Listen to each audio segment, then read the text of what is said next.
Amados irmãos e amadas irmãs, neste dia em que ainda observamos rescaldos blasfemos, gostaria de compartilhar com vocês breves reflexões sobre o Salmo 16. Vamos lê-lo. Guarda-me, ó Deus, porque em ti confio. Digo a Iá, tu és Adonai. Minha bondade não chega à tua presença, mas aos santos que estão na terra e aos ilustres em quem está todo o meu prazer. As dores multiplicar-se-ão àqueles que fazem oferendas a outro Deus. Não oferecerei suas libações de sangue, nem tomarei seus nomes em meus lábios. Iá é a porção da minha herança e do meu cálice. Tu sustentas minha recompensa. As linhas caem-me em lugares deliciosos. Sim, coube-me uma formosa herança. Louvarei a Iá, que me aconselhou. Até meus rins ensinam-me de noite. Tenho posto Iá continuamente diante de mim. Por isso, ele está à minha mão direita. Nunca vacilarei. Portanto, está alegre meu coração e regozija-se minha glória. Também minha carne repousará segura.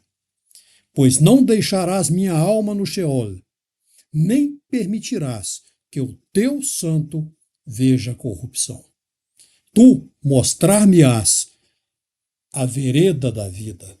Em tua presença há fartura de alegrias. À tua mão direita há delícias perpetuamente. Amém. Amém.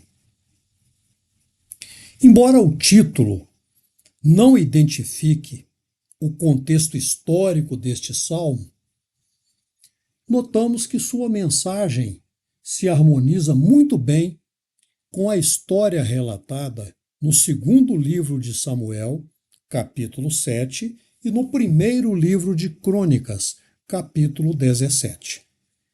Nessa ocasião, Davi já estava bem estabilizado como rei. Havia resolvido os principais conflitos internos que ameaçavam o princípio do seu reinado e mostrou-se forte para repelir ameaças externas, principalmente em uma vitória importante sobre os filisteus. O novo rei uniu o povo ao instituir Jerusalém como a sede do seu governo e também como local escolhido pelo Altíssimo Deus como o centro da devoção nacional. Davi passou a residir em uma casa, sua casa própria, em Jerusalém, mas não ficou satisfeito com isso. Não se tratava de ambição pessoal, mas sua vontade de honrar adequadamente o Criador. Davi não se conformou com o contraste entre seu conforto e a simplicidade do alojamento temporário da Arca da Aliança, o utensílio que representava a presença de Deus. Por isso, Davi convocou o profeta Natã e disse-lhe, conforme está registrado no segundo livro de Samuel, capítulo 7, verso 2: Eu moro em casa de cedros, e a arca de Deus está em uma tenda. Natã, impulsivamente, falando de modo impróprio, sem primeiro consultar o Altíssimo Deus, apoiou o plano de Davi de erigir um templo permanente em Jerusalém. Contudo, o soberano Deus corrigiu a precipitação do profeta e explicou que Davi não seria a pessoa determinada por ele para edificar seu santuário e que essa tarefa seria incumbida a Salomão, filho e sucessor de Davi. Na mesma resposta, o Criador falou também sobre o estabelecimento do reino eterno do descendente de Davi, uma relevante profecia referente ao Mashiach, que está em 2º livro de Samuel, capítulo 7, versos 11 e 12. Na verdade, 11, 12 e 13. Vamos lê-los. E desde o dia que mandei que houvesse juízos sobre meu povo Israel, porém, dei-te descanso de todos os teus inimigos, e o Altíssimo Deus também te faz saber que te fará casa. Quando teus dias forem completos e fores dormir com teus pais, então farei levantar depois de ti um dentre a tua descendência, o qual sairá de tuas entranhas, e estabelecerei seu reino. Ele edificará uma casa ao meu nome, e confirmarei o trono do seu reino para sempre. Essas palavras divinas referem-se a Salomão diretamente, mas também reafirmam o anúncio da vinda de seu Mashiach. Amados irmãos e amadas irmãs, servimos a um Deus que nos provê e aconselha perfeitamente. Um Deus que procura sempre mostrar-nos o caminho ideal, que nos livra da morte, da dor e da angústia. No decurso do Salmo 16, Davi explicita claramente seu relacionamento pessoal com o Altíssimo Deus. Notemos que ele aplica repetidamente algum pronome possessivo quando se refere ao Altíssimo Deus. Inclusive, ele se refere a Deus como Adonai, meu soberano Senhor. Sabemos que numerosas pessoas, antes de dormir, dedicam minutos preciosos nas chamadas redes sociais, dedicando-se a ver televisão ou qualquer outra forma de entretenimento. Mas como se comportava Davi antes de conciliar o sono? Ele aproveitava esse tempo para ouvir os conselhos de Deus, suas instruções, sua sabedoria.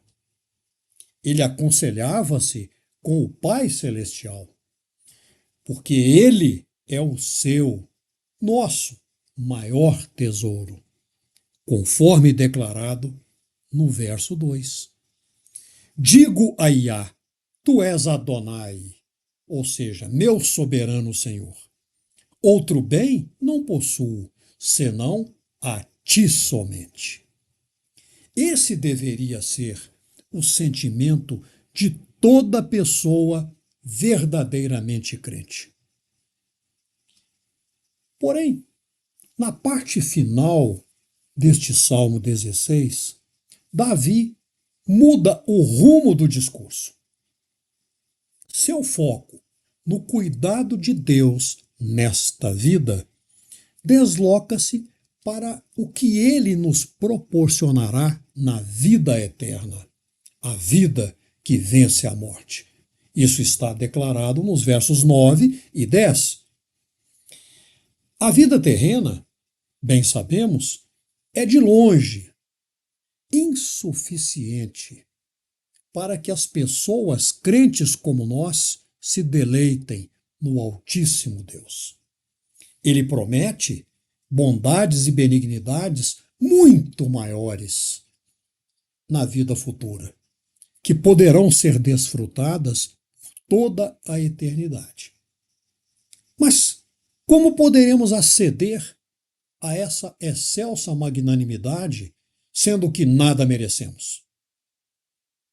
Trilhando o caminho estreito, sob a liderança santa e pelos méritos exclusivos, privativos, indelegáveis de nosso Senhor Jesus Hamashiach, cuja exaltação é profetizada neste salmo. Está registrado aqui que nosso Senhor Jesus morreu e foi sepultado. Seu corpo permaneceu no sepulcro, mas não sofreu nenhuma degradação nem corrupção. E, na sequência, o Altíssimo Deus ressuscitou-o e, em corpo glorificado, ele ascendeu aos céus e reina à destra do Pai. O Salmo 16 integra a lista pequena dos salmos denominados messiânicos. Por quê? Porque prefigura o Mashiach e aponta para o futuro cumprimento perfeito de sua missão redentora.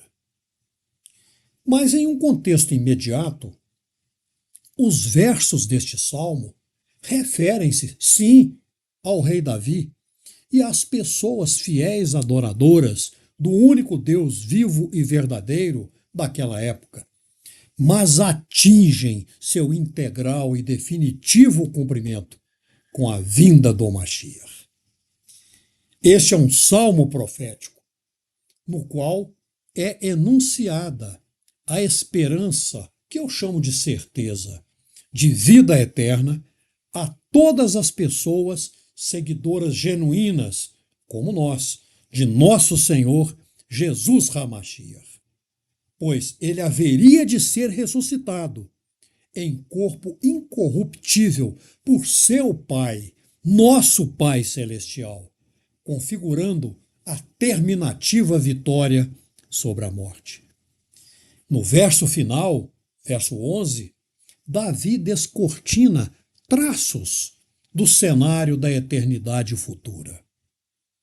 Tu mostrar-me-ás a vereda da vida. Em tua presença, a plenitude de alegria. Na tua destra, delícias perpetuamente. Sim, amado salmista, vemos aqui pálido apontamento sobre o reino eternal vindouro, pois não dispomos de palavras, nem de imagens, nem de símbolos capazes de desenhar com precisão as maravilhas inefáveis que nos foram preparadas e das quais poderemos desfrutar quando nos for dado viver em íntima comunhão com o Altíssimo e Soberano Deus. Amém. Amém.